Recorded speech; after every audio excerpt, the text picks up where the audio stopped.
Je vais vous résumer ce livre, Les plantes antidouleurs, 143 pages, édition de février 2017. Une présentation du sommaire qu'on va parcourir vraiment vue d'avion, pas rentrer dans tous les détails bien sûr. Un petit aspect historique au début qui est toujours intéressant.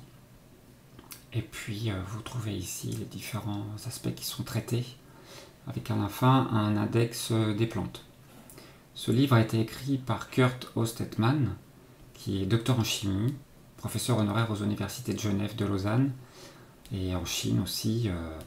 Il est spécialisé dans les plantes médicinales et phytomédicaments, et il jouit d'une renommée internationale, ayant reçu en septembre 2014 une médaille d'or de la Société médicinale des plantes et des produits naturels, pour ses travaux en pharmacologie et phytothérapie.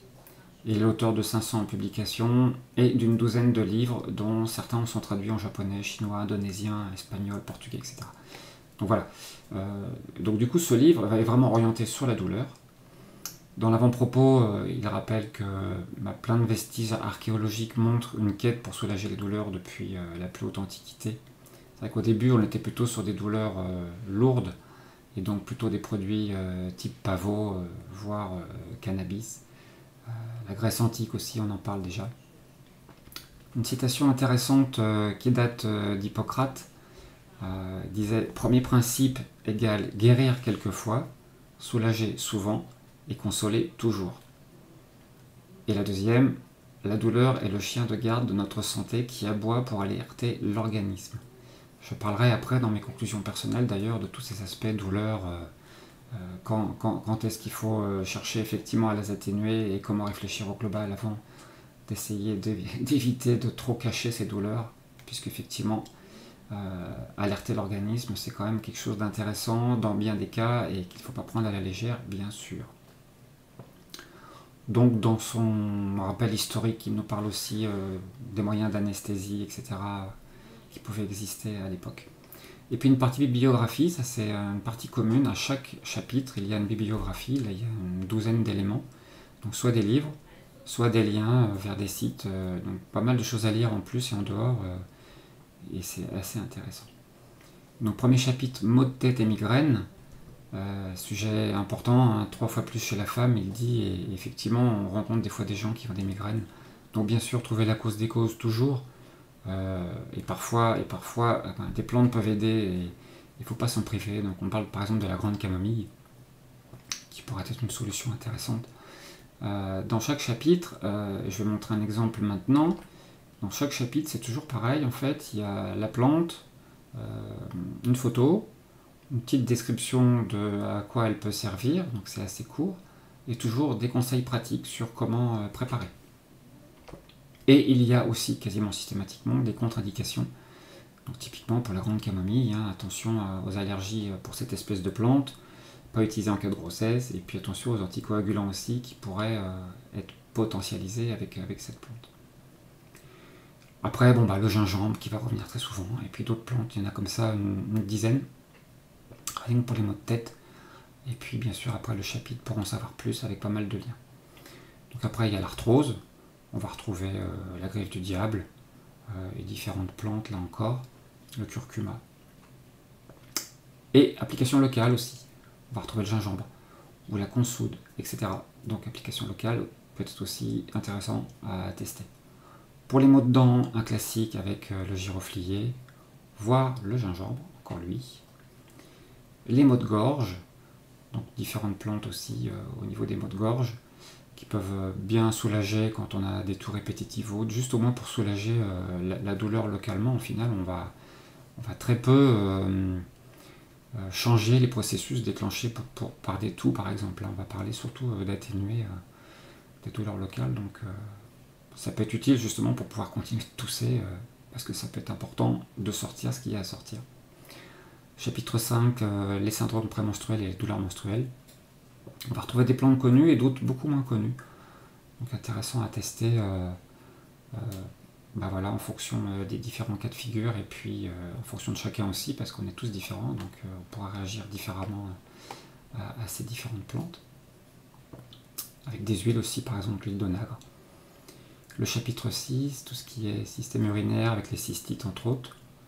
Le raisin d'ours que je ne connaissais pas. Et puis quelque chose aussi qui peut être intéressant, le mannose, qui est un sucre simple en fait, qui peut permettre aux bactéries de s'accrocher et d'être évacuées par les urines. Approche intéressante. Douleur abdominale, bien évidemment, en déterminer les causes avant toute chose, parce que ce n'est pas rien d'avoir des douleurs au niveau abdominal, et se contenter de les faire disparaître par des plantes pourrait être vraiment très contre-productif, voire dangereux. Donc toujours cette approche globale avant d'utiliser tout ça, bien sûr, voire se faire accompagner. Donc là, il cite pas mal de plantes qui peuvent être intéressantes en fonction des cas de figure et des cas d'espèces devant lesquels on se trouve. Mal des transports, on a connu souvent bien sûr l'amande poivrée, mais le gingembre aussi, une petite infusion de gingembre en râpant un peu de rhizome frais, 1 heure avant le départ, et puis 3-4 heures après être parti, et ben, ça peut arranger pas mal de choses quand on connaît les voitures avec les départs difficiles avec les enfants par exemple, ça peut être pratique. Le cannabis et la sclérose en plaques, c'est le dernier chapitre un peu particulier dans lequel en final il conclut sur le spray buccal étant une très bonne solution. Le seul souci c'est d'arriver à pouvoir le prescrire parce que c'est pas simple aujourd'hui en France et dans d'autres pays. À la fin, on a un index des plantes. On va retrouver toutes les plantes qui sont abordées dans le livre et les pages pour y accéder. Voilà, ce petit livre est pratique à mon sens comme aide au choix de soutien des douleurs. Bien sûr, d'abord avoir une approche globale de la problématique. Trouver les causes, des causes, des causes. C'est essentiel. Maintenant, cette démarche peut être longue. On va pouvoir faire des essais-erreurs pour corriger certaines choses. Et une aide ponctuelle antidouleur pourra donc être très appréciable. Et puis, il y a des situations qui résistent au changement d'hygiène de vie. On aura beau essayer des choses, des fois il y a des douleurs qui vont rester en place.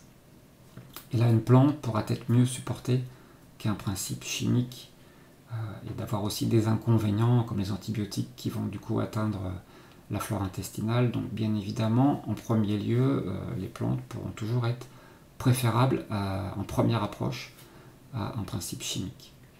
Et on pourra aussi varier dans les types de plantes, à la fois pour une meilleure efficacité, mais aussi pour éviter les accoutumances ou les effets secondaires, parce que comme tout produit actif, il y a aussi des effets secondaires.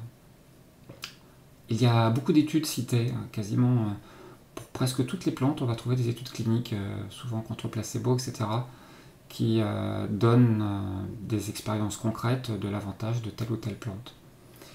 Et puis voilà, il faudra faire ses essais. Moi je me rappelle d'une personne qui avait des gros problèmes de migraine et qui a dû tester pendant longtemps vraiment différentes plantes jusqu'à trouver la bonne. Du coup, voilà, ça va demander un peu de temps, ça va demander un peu d'écoute de soi et de noter aussi, et de la rigueur, voilà, des choses qu'on a peut-être parfois oubliées, mais qui peuvent être utiles pour retrouver aussi un peu d'autonomie par rapport à tout ça. Ce sera plus facile de se procurer des plantes que certaines molécules chimiques qui parfois ne sont plus disponibles pour des raisons diverses.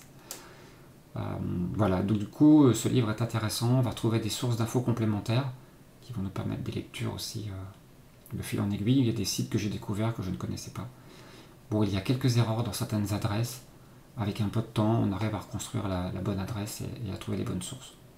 Voilà pour le résumé de ce livre.